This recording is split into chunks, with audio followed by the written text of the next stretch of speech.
ditinggal mati sebelum mati. Karena pengorbanan 3 hari itu setiap bulan kita sebulan 30 hari diminta 3 hari sama Allah, waktu kita itu sebentar banget dibandingkan dengan pengorbanan para sahabat. Coba Bapak bayangkan, Rasulullah dari kota Mekah, kalau Rasulullah tidak menyebarkan sahabatnya ke seluruh dunia ini, kita agamanya apa sekarang? Gimana caranya dari Mekah nyampe ke Tarakan agama Islam? Kalau tidak para sahabat yang menyebar ke seluruh alam. Zaman sekarang Bapak kesini naik apa Pak? Pesawat ya? Ya, dari bandara dijemput pakai mobil. Zaman Rasulullah tidak. Nah itu, nih Damri. Nggak ada mobil, yang ada cuma unta. Dan menyeberangin lautan cuma pakai sampan atau pakai rakit-rakitnya, nggak pakai kapal besar Pak. Itu bisa nyampe agama kita, agama Allah ini ke Tarakan, ke Bogor. Kalau mereka pada saat haji wada Rasulullah tidak memerintahkan, ayo sebarkan agama ini, sebarkan wasilah ini ke seluruh alam, mungkin kita tidak punya agama hari ini, ya Pak ya. Jadi mengorbankan waktu 3 hari per 3 bulan itu sangat sedikit Pak. Karena waktu kita di dunia ini kalau dikonversi ke waktu akhirat cuma 2,5 jam aja Pak. Kita hidup di dunia ini cuma 2,5 jam aja. Sedangkan di akhirat itu nanti kita selama-lamanya. Ya. Bapak meninggalkan anak istri kalau untuk kerja semangat-semangat aja nggak Pak ya?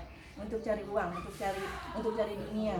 Karena saya harus kasih makan anak istri saya di dunia yang sementara ini. Sebentar Bapak besok meninggal nggak ada lagi yang cari anak istri Bapak rezeki. Istilahnya untuk cari makan cari nafkah ya. Gimana sekarang caranya Bapak memberi nafkah anak istri untuk selama-lamanya di akhirat juga? Ya, untuk karena apa Pak? Tahu nggak? Karena anak istri ini walaupun nanti Bapak meninggal, entah istri Bapak juga meninggal duluan, tetap hidupnya terus berlanjut ya nggak Pak ya?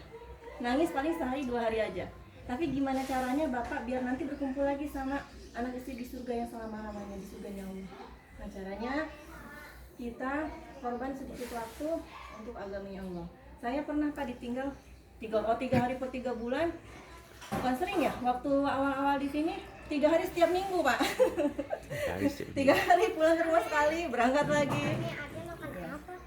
Pulang ke rumah sehari, berangkat lagi. Nggak apa-apa. Udah itu ada pengalamannya 4 bulan, terus tinggalkan duit cuma 300.000. 300.000 Pak 4 bulan. 4 bulan yang pertama saya disuruh pulang, ditinggal ke rumah orang tua. Masih di zona nyaman sama orang tua ya Pak ya. Minimal nggak ditinggalin uang juga kami tetap makan sama orang tua. 4 bulan yang kedua ini saya ditinggalin uang nggak 300.000 Pak Haji, 180.000. Sama beras 10 liter, uang 180.000 itu untuk 4 bulan. Saya pun kaget, ya Allah, ini gimana caranya kita 4 bulan ke depan? Tapi karena kalau saya imannya mengandalkan suami yang ngasih rezeki, saya pasti takut Pak ya. Tapi karena saya yakin suami saya ini cari rezeki hanya perantaranya Allah, karena yang memberi saya rezeki itu Allah, bukan suami saya. Dan yang namanya rezeki itu yang masuk ke dalam mulut kita yang kemakan. Karena ini Pak, Bapak lagi makan, ini dulu. terus ke saya nggak jatuh, ya nggak jadi masuk itu belum rezeki ya Pak ya.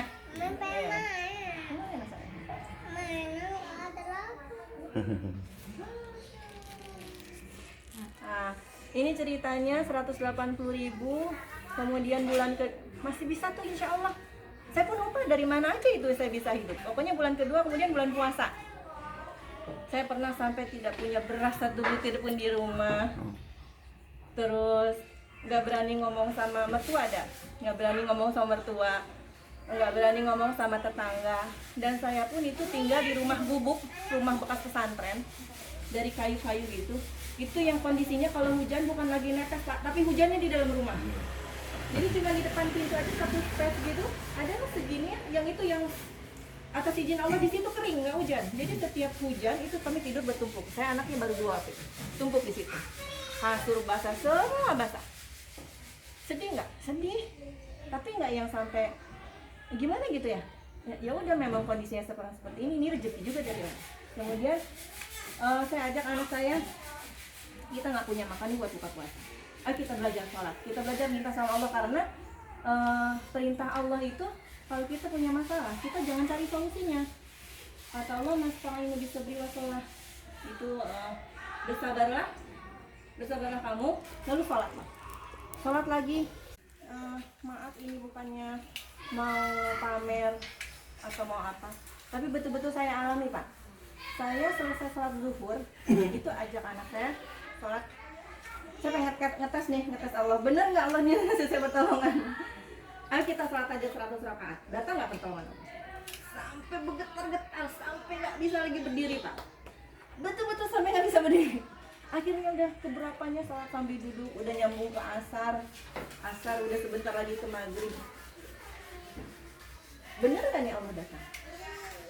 Sholat maghrib, kita buka puasa cuman ayat putih doang. Udah gitu azan isya, sambung lagi sholat ke isya, sambung lagi sholat taraweh. Beres taraweh, beres salam, belum pun saya berdoa, ngangkat tangan mau doa, ada ngetok pintu dapur. Assalamualaikum Bu. Oh iya, ada namanya sama jamaah juga Ibu Japar.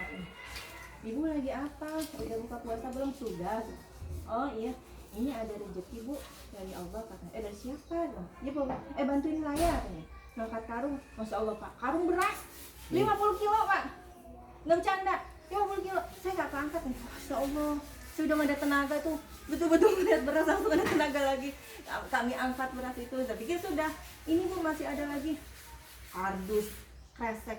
Kalau dikatakan saya bisa buka warung Pak, minyak, aduh begitu nih minyak, terus semua makanan ada, yang saya nggak punya, yang saya nggak pernah lihat pun ada Pak.